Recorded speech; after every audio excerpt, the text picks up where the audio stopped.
Chapter 4. Good Manners. Black Hawk led Jack and Annie toward the teepees. Everyone kept watching them. Jack couldn't tell what anyone was thinking.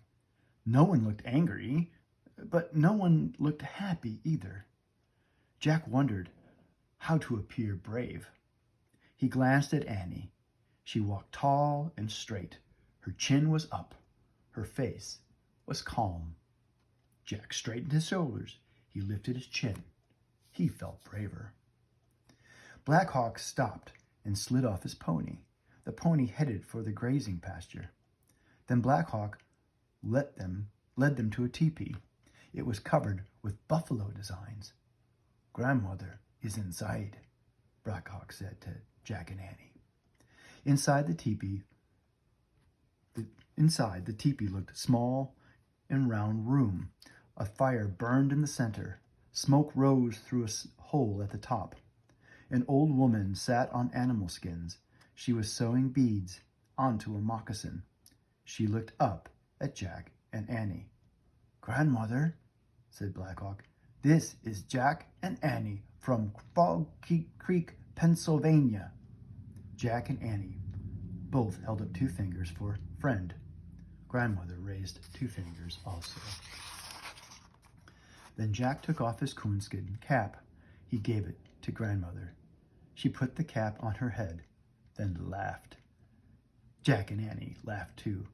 Grandmother's laughter and kind face reminded Jack of his own grandmother. "You wish to learn our ways?" she asked.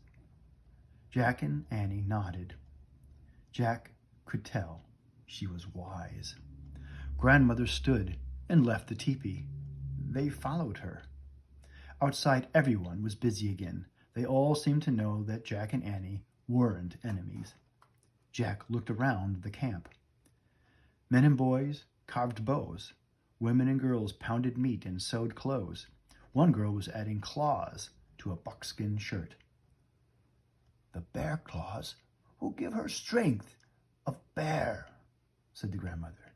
"She will sew on hawk feathers, elk teeth, and porcupine quills too. All will give her the power of the animals." Jack pulled out his notebook and wrote, "Sew bear claws to shirt." "I have strong animal power when I go on buffalo hunts," Black Hawk said proudly. "What do you mean?" said Jack. "I will show you," said Black Hawk. "Wait." Black Hawk went back inside the teepee. Annie turned to Grandmother. "What does he hunt? Why does he hunt the buffalo?" she asked. "The buffalo gives our people many gifts," said the old woman.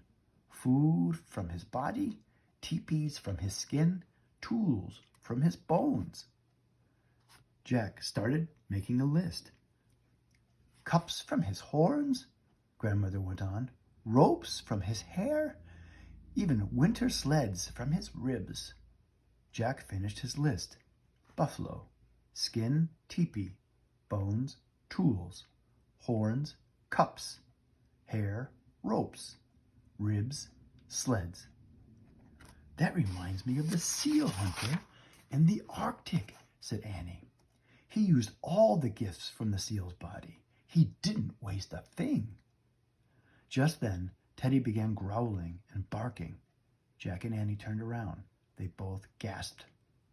Coming out of Grandmother's teepee was a huge wolf.